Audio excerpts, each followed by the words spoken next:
Welcome to Father Matt's Bible Studies and Sermons videos and podcast. In today's Bible study, we study the Pentateuch, beginning with Genesis and continuing with Exodus, Leviticus, Numbers, and Deuteronomy. God bless you and hope you enjoy the Bible study. Let us pray. Almighty God, bless our Bible study today. Send your Holy Spirit to be with us as we read, mark, learn, and inwardly digest the book of Exodus, and bless all those who are dealing with the seemingly never-ending cold. All this we ask through Christ our Lord. Amen. Amen. Okay, we're just going to mostly jump in, if I can figure out where the Safari is. Okay. No, that's the wrong one. Stop share. No, that's the right one. Keep sharing. Let's try again. Share.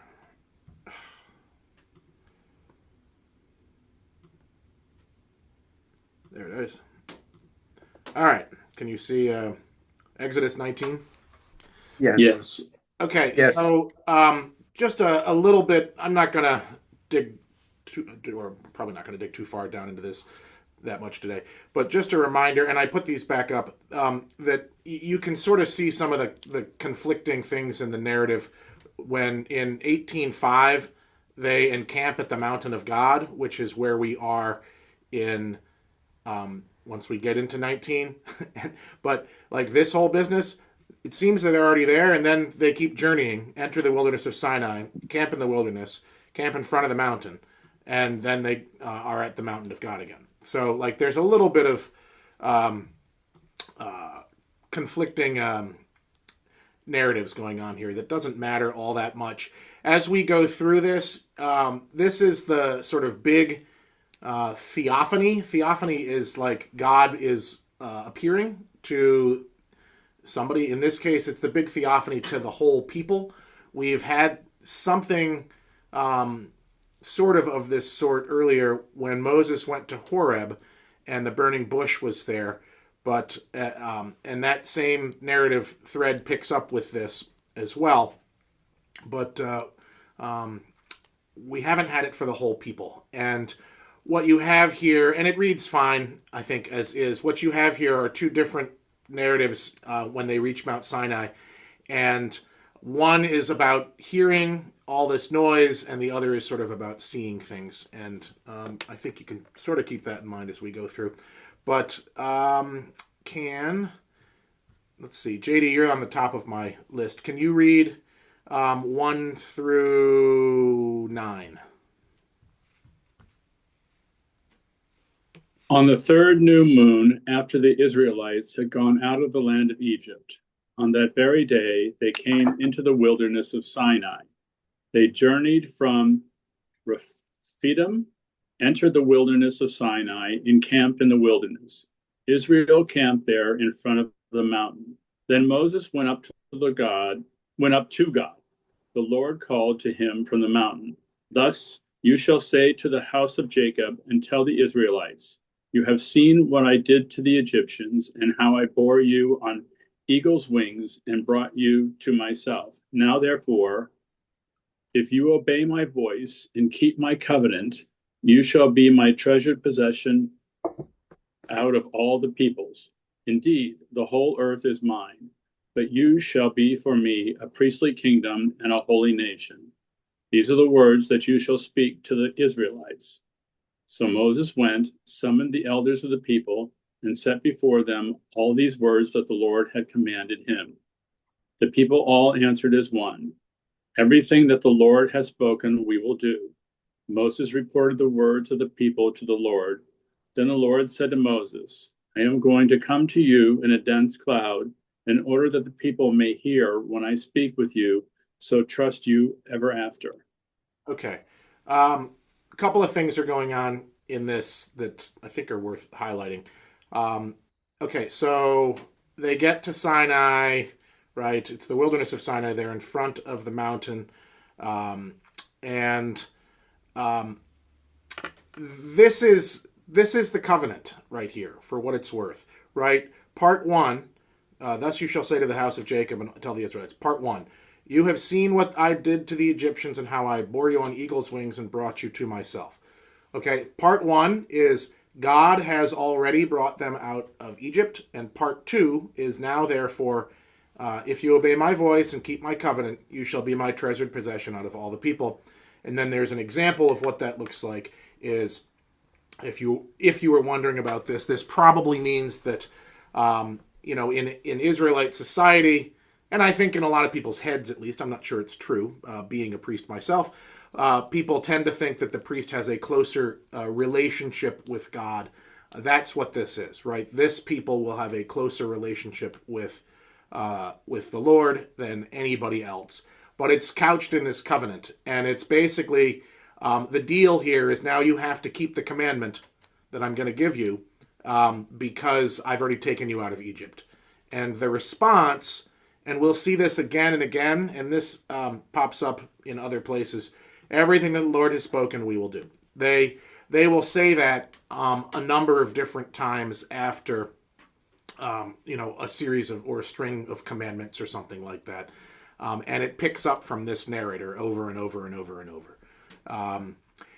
That's the first chunk of this. The second chunk is that, and these two verses are actually very important. Moses reported the words of the Lord, and the people may hear when I speak with you and trust you ever after. This is designating Moses. He's already kind of designated as this, but this is officially and formally designated him as like the official prophet and communicator with the Lord to the people. He's the one that will report the words to the people, and they will trust ever after. Why? Because he's going to be there in a dense cloud, and because he took them out of Egypt. And so that they can hear it, and whether they hear the actual words or whether they hear thunder and lightning, I think it's more thunder and lightning, as we see. And as a related aside, if you remember in St. John's Gospel, there is a scene where Jesus is talking, and he's, it's essentially the Transfiguration in St. John's Gospel, but some Greeks come to Jesus, and there's a conversation in the middle of this between God and Jesus. And actually, I'll find it because I think you might want to see it. John, glorify your name. No, let's just do glorify your name. Okay, that's not going to be helpful at all. John 11. Nope. Is it 12? Yes. Yep, there it is. Okay.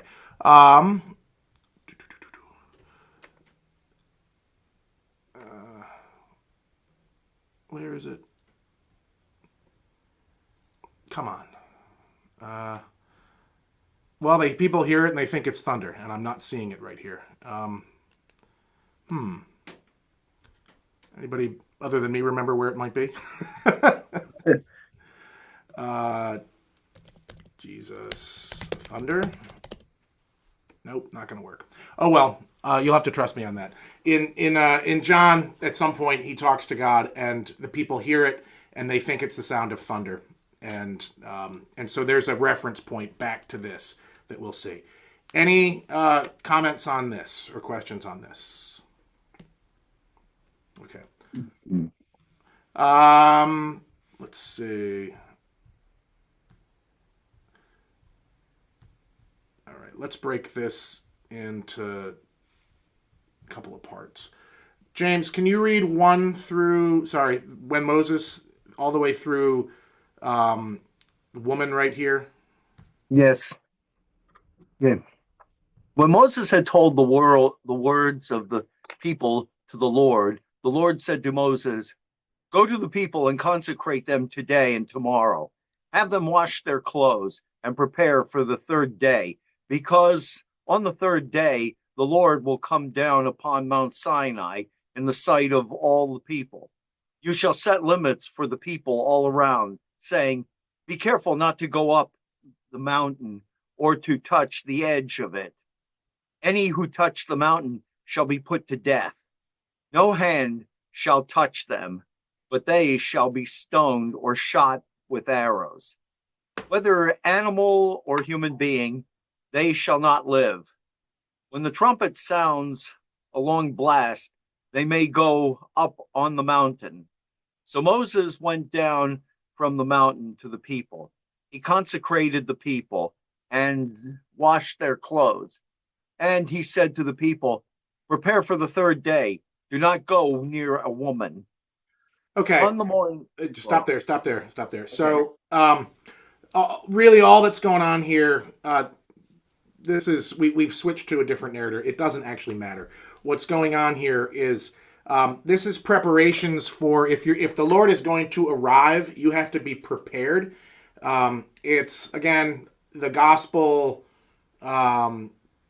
A gospel reference point that might make sense is you've got the parable of the wedding banquet where they all have to get dressed up correctly, if that makes sense, and they have to be sort of in the right thing. This is preparations for the people. This is probably like the definition of super early purity stuff where they can't go up on the mountain. They can't. It basically is they just can't go near it, right? And they have to wash their clothes and prepare for the third day and be consecrated. So whatever is going on here is they take 3 days to essentially clean themselves up, get everybody away from the mountain, and make sure nobody goes near it, so that the mountain is clear of people, and even if the people are near it, they're clean before they go up. Does that make sense? I think it does. I hope. Yeah, except that one thing that got me is that there's all these instructions, and then Moses adds on, don't go near a woman. Right. Well, that's the same thing. Where was that? I didn't. It's at the very end of the reading. Oh, yeah. Don't go near a woman. It's the same thing. It's part of the same purity thing. Wash your clothes. Thank you for bringing it up, because I thought it was in there and I couldn't find it. They have to wash their clothes and they can't have sex for 3 days. And that's their whole purity thing. And we will see this in a variety of different forms as the purity codes get introduced more heavily. We will see this kind of again and again. I think this gives you a pretty good indication of, and this has gone into modern times, right, with celibate clergy and what have you. And even in the Orthodox world, if you're married as a priest, there are certain things you're not supposed to do the night before you celebrate the great liturgy, which is the Mass in Orthodox world, right? So your basic functional purity here includes being clean, like in terms of your clothing, and also in terms of not having sex for 3 days. The whole people, like everybody, for what that's worth.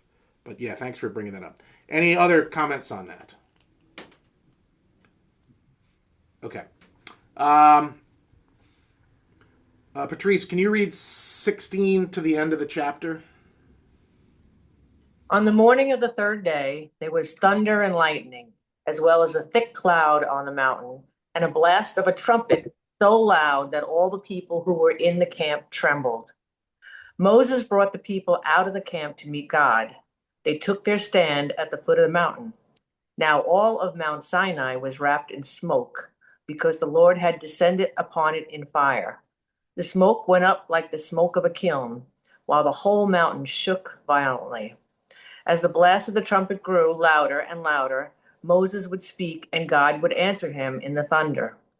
When the Lord descended upon Mount Sinai to the top of the mountain, the Lord summoned Moses to the top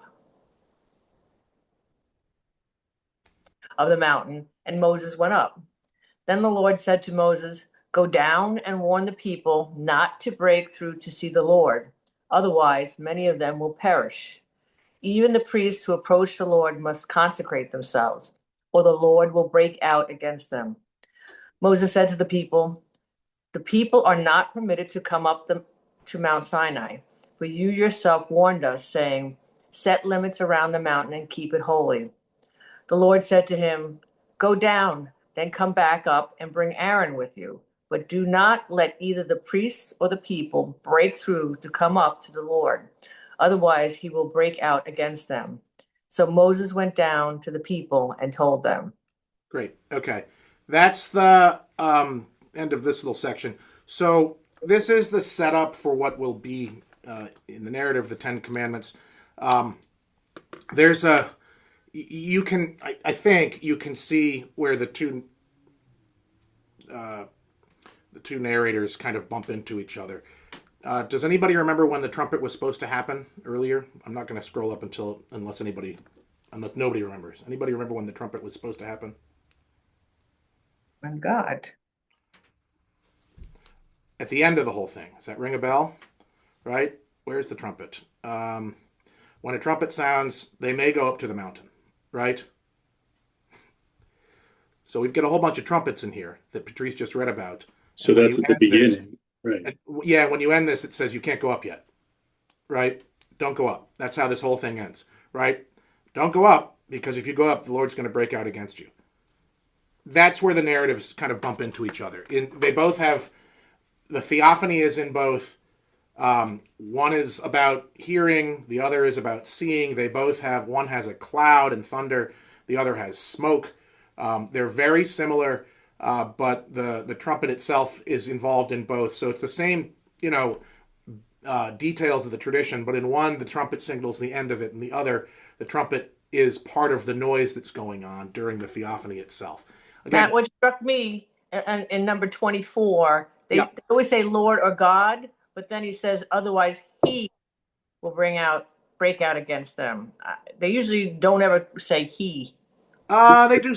Yeah, that's a good point. They do sometimes, but you're right. It tends to be the name more It often. jumped out at me like, what? Huh? Yeah, it's the royal he. Yeah. Congratulations. It is used from time to time, but it's not. It's rare. It's fairly. It feels to be fairly rare. I could be completely wrong in that, but I think you're right. It does feel to be. Usually, it's the Lord or the Lord or the Lord or God or God or God. Good point. So now we know God's a he? That goes back earlier, but yeah, that's it's the masculine there. So there you go. That's a different conversation for a different day. All right. Any other things? Yeah, JD. It sounds the mountain sounds an awful lot like a volcano. It does sound like a volcano. I don't know if there's any volcanoes in the Sinai wilderness, right? That's what I was just going to ask. I didn't know if there were any there. It didn't occur to me that there were. And if it were a volcano, you do not want to go up to it if it's a. Well, that's the other part, right? Goes without saying. Yeah. That's a good point. It does sound an awful lot like a volcano. I don't know. It's but you do have smoke and you have thunder and it shakes. And it shakes. Where was it shaking? That was actually something I wanted to say. It's smoke, kiln, the whole mountain shook violently. It's right before 19. Okay. Here's an interesting one. So, in the Hebrew, it's mountain. In the Greek, it's the whole people shook violently, which is just an interesting thing there. And the Greek is probably, in this case, reflecting the older Hebrew because they don't have the Hebrew. It probably gets moved around a little bit. But they've kept mountain here. But in the Greek, it's people shook violently. And again, in terms of the narrators, and I'm not going to go down this road too far, but that makes a little bit more sense if it's the people because of what was going on with however that's working. In any event, right? Because they tremble up here too, right? The people are trembling here and they're trembling down here. All right. Any other things on this? This is the big moment before the Ten Commandments. Okay. So Moses went down to the people and told them what the Lord had said, right? So we get into the Ten Commandments next. For those that care, if you don't, it's fine. In terms of narrators, this is probably the Ten Commandments here are probably a later addition into Exodus. That doesn't mean they weren't very early, but they show up in the Pentateuch, Genesis, Exodus, Leviticus, Numbers, and Deuteronomy twice, and they show up in Deuteronomy, which is a retelling. So the whole book of Deuteronomy, when we get there, is a whole law code that is presented. The narrator, the whole book is one unified thing. It's its own source in all of this, and it is it's written from the perspective of the people have just gotten to the edge of the Holy Land and are about to go in, and Moses is giving his last kind of thing to the people before he dies, and retells the entire story of what they've done with the entire law. And in that, the first thing when they get to the mountain, and I think in Deuteronomy it's Mount Horeb, when they get to Mount Horeb, the first thing that is given to them is the Ten Commandments, which are big and important in this and that. And in the Exodus narratives, plural, it's possible, likely, that the Ten Commandments were not part of those other narratives in the same way. And so this gets plunked in to unify the narratives. That's one way of thinking about it. The other way of thinking about it is the canon is what it is, and the Ten Commandments are given here and then reiterated later. But if they weren't plunked in, and if they weren't here, it would be really odd when you get to Deuteronomy and you have the Ten Commandments given there. If that makes sense, great. If it doesn't, that's okay. All right. We have, I think, enough time to work through the Ten Commandments today. This whole chapter, Exodus 20, goes on quite a bit longer than the Ten Commandments, and maybe we'll start on the rest, but the Ten Commandments may take us enough time. We'll go one at a time. So, Charles, you're next on my list. Can you read verses 1 through... we'll do 1 through, maybe not one at a time. Let's do the first half. 1 through 11. Then God spoke all these words. I am the Lord your God, who brought you out of the land of Egypt, out of the house of slavery. You shall have no other gods before me. You shall not make for yourself an idol, whether in the form of anything that is in heaven above, or that is in the earth beneath, or that is in the water under the earth. You shall not bow down to them or serve them. For I, the Lord your God, am a jealous God, punishing children for the iniquity of parents to the 3rd and the 4th generation of those who reject me, but showing steadfast love to the 1,000th generation of those who love me and keep my commandments. You shall not make wrongful use of the name of the Lord your God, for the Lord will not acquit anyone who misuses his name. Remember the Sabbath day and keep it holy. 6 days you shall labor and do all your work, but the 7th day is a Sabbath to the Lord your God. You shall not do any work, you, your son or your daughter, your male or female slave, your livestock, or the alien resident in your towns. For in 6 days the Lord made heaven and earth, the sea, and all that is in them, but rested the 7th day. Therefore the Lord blessed the Sabbath day and consecrated it. Great. Okay. Those are the first 4 when we do them in confirmation class, and I assume all of you were confirmed at some point. The Ten Commandments tend to be divided into 4 and then 6. If you're in the Roman Catholic world, I think it's the first 2 get combined into 1, and then the covet ones at the end get divided into 2 rather than 1. For what it's worth, I believe the Catholics are the only ones that do that. I think that the Protestants and the Orthodox and the Jews all have the first 4 are the God ones, and the last 6 are the dealing with people-ish ones. It doesn't matter. There's 10, no matter how you cut them up. It never says anywhere that it's... I recently, because I think it was on HBO, you've probably all... hopefully you've all seen this movie at some point. I'm not sure I'd recommend it, but it's worth. I'm sure you've seen it. The History of the World Part 1. Everybody seen that at some point? The Mel Brooks movie, Yeah. right? Where he comes down with 3 tablets and he says, I give you the 15, and he drops one. And the 10 commandments, right? There's no introduction that this is 10. It's just people like 10 and it counts out as 10. The first one is, again, it's the covenant again, basically, right? I brought you out of Egypt. You're not going to have any other gods. This is not monotheism in the sense that we think of monotheism. This is, there's other gods in other places. We will encounter them in a variety of different places.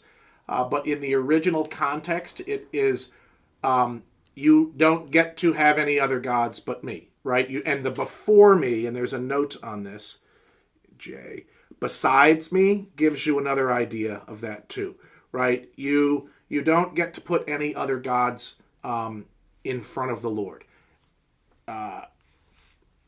So they don't get to worship any other gods.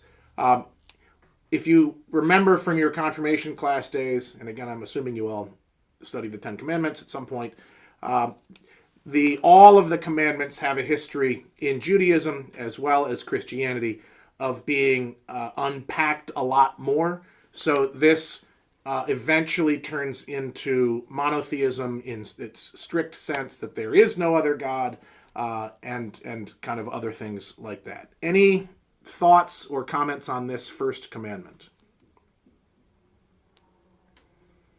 Okay. The second one is the idols one. And of note, like, the first one has a preface to it. The second one has kind of a follow-up to it, right? You shall not make yourself an idol. Anything in heaven, on the earth, in the water, under the earth, you shall not bow down to them. Why? Because I'm the Lord your God, a jealous God, punishing children for the iniquity of parents to the 3rd and 4th generation of those who reject me, but showing steadfast love to the 1,000th generation of those who love me and my commandments. For what it's worth, we haven't encountered anything like this yet, right? If you think about it, we haven't gotten this kind of jealousy and punishment and steadfast love for generations after generations after generations. We have gotten this language a little bit in the way back with Abraham. If you remember, the stars and your generations and all this other stuff. But in this sense, it is there's something really particularly appalling about worshiping idols that this gets attached to. Okay, just to keep that in mind. Like, now, why? And another comment on this, remind me when I finish, but why is it so appalling that worshiping idols? And so the key is in the front end of this. And again, in its strict original context, it really is an image of the God and the deity, right? And every other religion, probably throughout almost all of history, every other religion that they were familiar with at this point has images of God, or of their local god. If they were worshiping Asherahs, right? Asherah is a fertility goddess. They would set up a big pole and they'd call it their Asherah. If they were worshiping Baal or Baal, same thing. They'd set up an image. And if you look at the Ark of the Covenant, this is kind of neat. Let's see. Obviously, these are not real images of the real Ark. Like, they have lost it. But if you look at let's take this one. This is perfectly fine. And they do a good job of this in Indiana Jones. So you can buy your own Ark of the Covenant if you want for on sale for $489. Do you see it on my screen? There are images here, right? Anybody know what these are? Do you see them or not? I'm not hearing anything. Yeah, Bird? they're there. Winged eagles, winged birds, angels, They're Angels. winged lions. winged. Angels. They're angels, okay? Okay. So when we get to the detailing of what the Ark of the Covenant is supposed to look like, the reason all those images looked basically the same, the reason Indiana Jones looks basically the same, is that on top of it are two seraphim, and you can't really see it well because they didn't do a great job. They're supposed to have more wings than they have. Yeah. But the two seraphim are on the sides. On top of it, inside is the manna, and remember in the jar that we had last time, and the I think it's the staff of Aaron or the staff of Moses, and the poles on it are supposed to move around. So this is not a perfect representation. But right here is the mercy seat, and there probably should actually be like a little throne here that's empty in the middle. I don't know if you can see my mouse or not. Probably not. But in the Yeah, middle between the two we can. angels. Oh, you can? Okay. Yeah. So in the middle between the two angels is probably supposed to be a seat that's empty. And the idea is that the Lord would come and sit in the seat, and the priest would go in and offer sacrifices. And when the Lord was present, there'd be the big cloud, like we just saw it, right? And the thunder and the lightning and this sort of thing. And there were visible and audible signs that the Lord was present, and they would blow the trumpet when the Lord was present, or when the Lord left, depending on which sort of narrative you're in. But this was empty, and there was, the whole point here is there is no image of our God. We are the people that actually don't have any idols at all. So when you get back to this, you shall not make for yourself an idol, whether of any form at all, bow down to them. This is for all other people, for all other gods, you don't make any idols and bow down to any of them at all. It's linked to the first commandment about I'm the Lord your God, and you shall have no other gods. But it's different in the sense that it specifically is talking about physical idols and that sort of thing. It doesn't mean you can't make any images whatsoever of anything in heaven. Why? Because they make images of the angels, right? So when you get to Christianity, you end up with a real serious conversation about images, and specifically images around Jesus and that sort of thing. And that's its own really fast, and images of God the Father, right? If you think of, let's see, icons of the Trinity, right? There is, right, there's an icon of the Trinity right here. Yeah. That's not, no, so maybe you can see it. You see it on the side? Mm-hmm. Yeah. Right? There's the Holy Spirit. There's Jesus. There's God the Father, right? That is images, right? And so when they were talking in Christianity about can you make images and this and that, they were obviously dealing with this second commandment, and they came to a decision that you're not worshiping the image, you're worshiping God, and the image itself is just something to help you in your worship of God. Why they came down with that is a very, very, very long story, and I think it was the Seventh Ecumenical Council that dealt significantly with all of this. But basically, I think they were left with either they have no images at all, or they can, because they didn't want to distinguish between Jesus and God the Father in terms of God. Either they had no images of all, like Muslims, if you think about that, right? They have none, and geometric things and that sort of thing. Or they kind of did a workaround, right? And our church has that, we have numerous images of Jesus. I have numerous images of Jesus in my office too. But that's kind of the background on that. Who's the little guy in the middle? Yeah. That's a great question. Yeah, I don't know. I'd have to. Mary? My iconography is not as good as it might be. That's Is a it great Mary? question. Is it who? Mary? No. I doubt it. I don't know. Well, it's It in looks like blue. part of the seat. It's part of the seat. Yeah, I don't. Whoever's there is in blue. So I don't know. Here's another one. yeah. Oh, there. Yeah, here's one. This is interesting. This is the Trinity, but anybody recognize? There's a whole bunch of these. Here's one too. This one makes it a little easier. Anybody They're all women. recognize? What's going on in this one? It's the Last Supper? Nope. No. The Sure. Annunciation? Nope. Who are these two people down here? Looks like people Mary, begging. Joseph? This is Abraham. Abraham and Oh. This Sarah. is Sarah, and this is the three angels that visit, and they Uh. get represented as the Trinity. Again, there's your imagery, right? This And is images There's of something. God. There's something at the bottom too. Yeah, there's Under something the at the table. bottom too, which is I can't Calf? quite tell what And it is. Abraham sacrificing a calf? Somebody Maybe. sacrificing something. Yeah, I'm No. not sure. It's probably a different guy. If you take the picture up, oh, there it is. Oh, it looks like, oh, maybe that is a sacrifice. Yeah, I don't know. Iconography is its own interesting, different thing.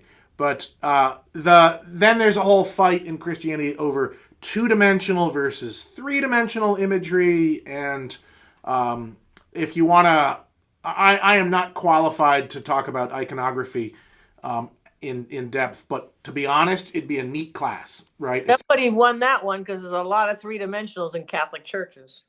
Right, but think of the Orthodox, right? If you go to Orthodox churches, they tend to be all two-dimensional. Yes. So it depends on who you're talking about, who won what, right? That's Yeah. it. And think Well, the about Roman Catholics got- think about Protestant churches, right, which tend not to like to have three-dimensional Jesus on the cross things, Yep. right? Why is that?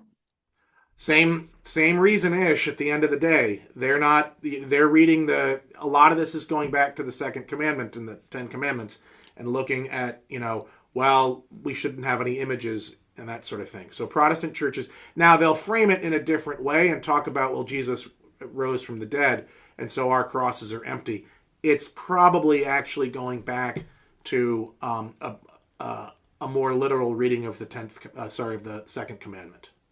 I mean, because they'd have to explain the Sistine Chapel, right? Because God is reaching out They to would, Right. Protestants wouldn't have to explain that at all. They don't care. They don't Right? care. That's Catholic. The Catholic. They would go with well, there's a whole other class, right, in terms of the difference between Protestants and Catholics and Orthodox. They do their own things, right? And we're technically a Protestant denomination, but we have different views on things than a lot of the Protestants. So sometime go over to Huguenot or go over to Community Church, which are both more Protestant denominations than the Episcopal Church, or go to any other Presbyterian church or Baptist church, and just look at the images that are there. They tend to be empty crosses. They tend, for all sorts of reasons, not to have any images of saints or saints really at all.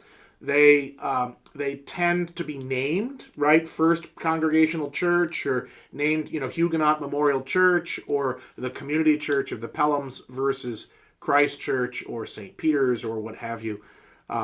So there is some differences, and a lot of it does come from this second commandment.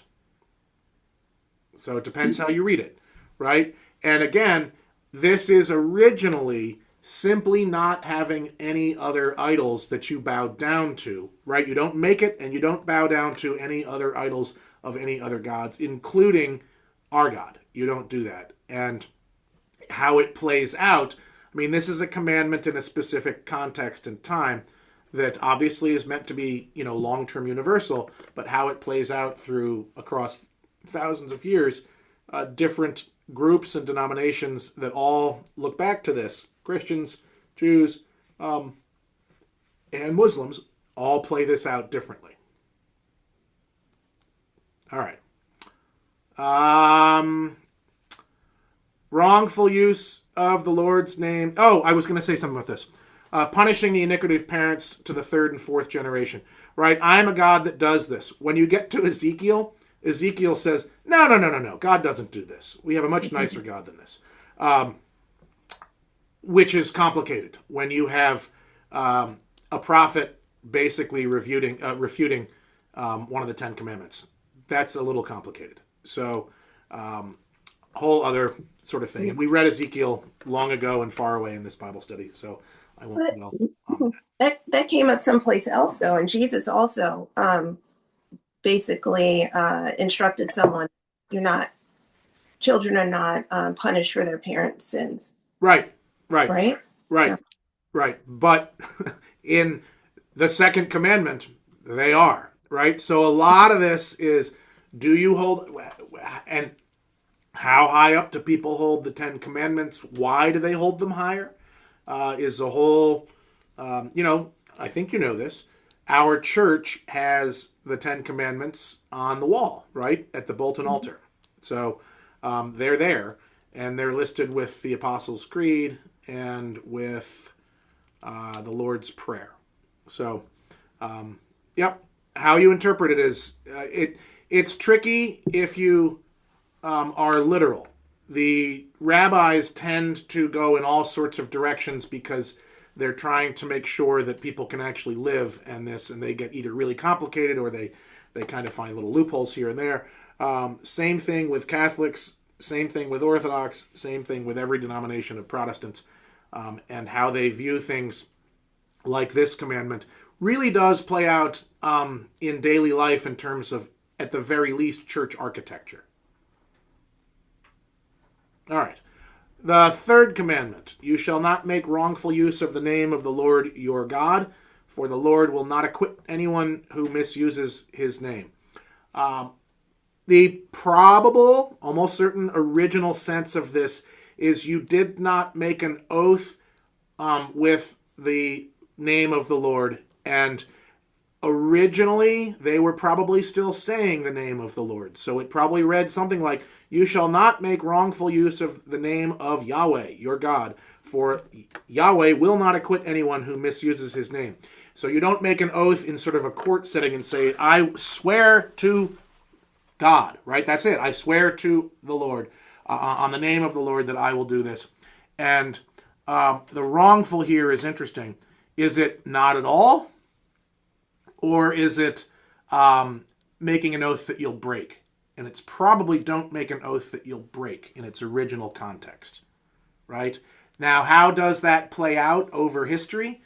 It quickly becomes don't make any oaths at all using the name of the Lord, and rapidly moves down to everything from if you drop a hammer on your toe, saying, Jesus Christ or something like that.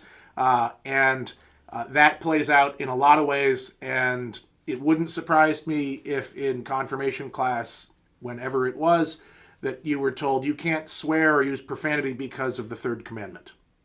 That's how that plays out, but in its original context, it is almost certainly simply, do not swear an oath using the specific name of the Lord that you're going to break. All right? Any questions on that? Everybody seems okay thus far. Okay. The fourth commandment is the Sabbath, and it's the longest in the bunch, which is kind of interesting. Remember the Sabbath day and keep it holy.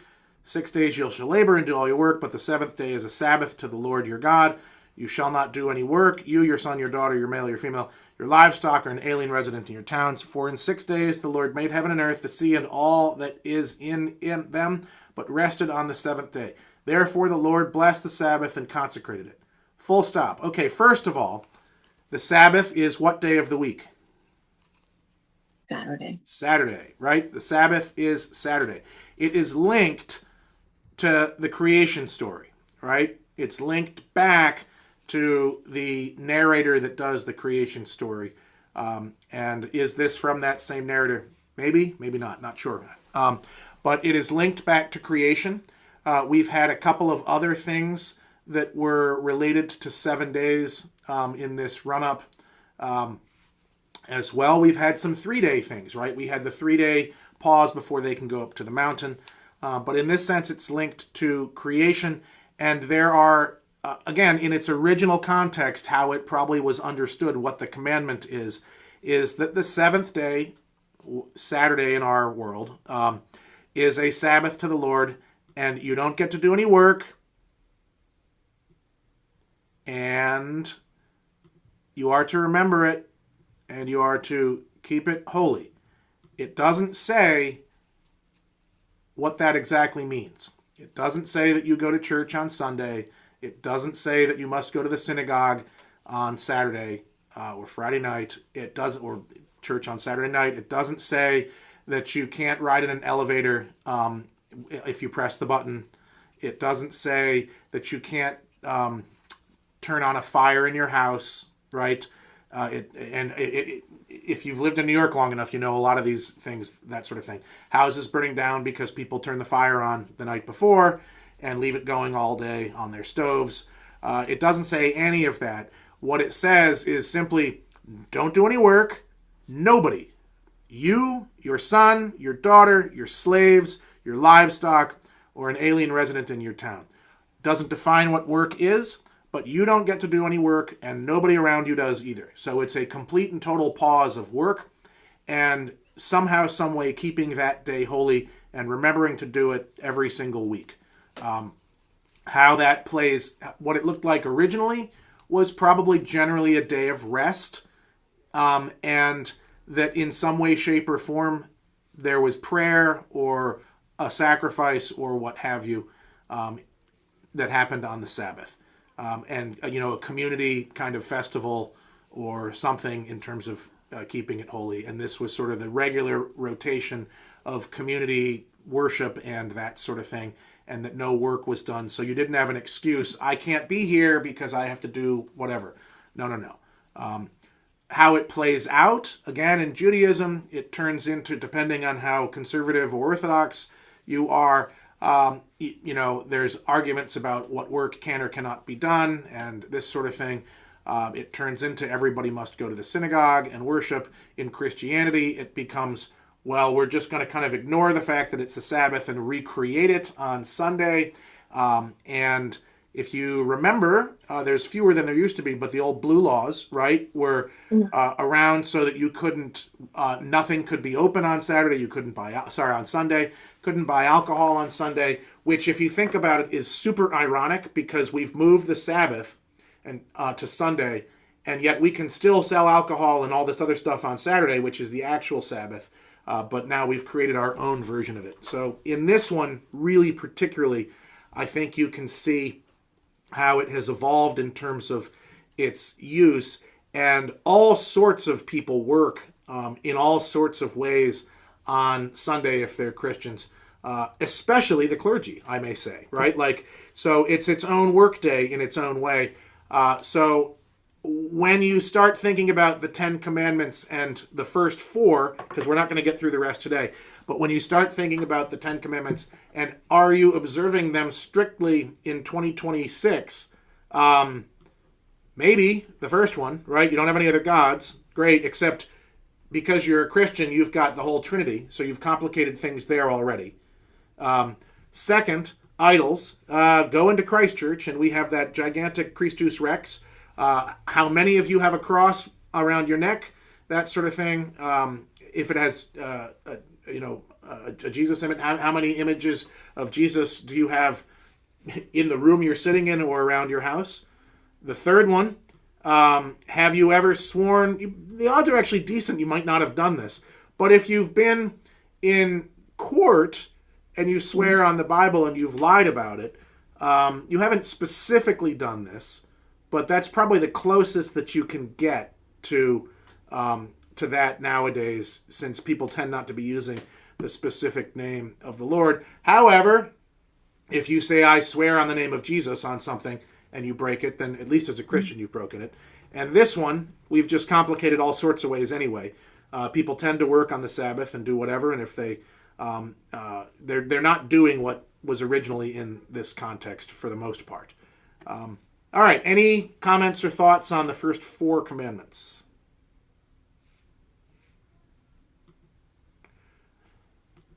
Interesting stuff, right? It's kind of neat to dig into it. Next week, we will have a whole lot more commandments. We've got the last 6, and then we'll go for a long while, into a whole bunch of different laws that come out of this. And out of this, I don't mean out of the 10 Commandments, because there's a really weird shift where you've got these big general 10 Commandments, and then all of a sudden you've got really detailed laws about much more specific things that are about animals and property and this and that. And if you were to take the 10 Commandments out of this narrative, it makes just as much sense to go into those other laws. If you if you were to take all those other laws out, it almost makes as much sense too. So there's an interesting kind of dynamic there. But everything after the Ten Commandments is much more detailed, and I wouldn't say they necessarily conflict with the Ten Commandments, but sometimes they reiterate things that we've heard, and it's like, why are we getting this again? It's probably because they're two separate things put onto the same book. All right. Any final thoughts? Okay. Last little thing is, if you don't get an email from me, we are meeting. We are meeting. I don't always remember to get the email out. We are definitely meeting next week, and we are just looking at my calendar. We are definitely meeting next week on the 12th, and we are definitely meeting on the 19th, and we are definitely not meeting on the 26th. So just as a heads up, I will be not at the Super Bowl on the 26th. I will be in Anguilla, which will be fun. All right. God bless. Have a great day. Thanks. Bye. See you Thanks, next week. bye. Bye-bye.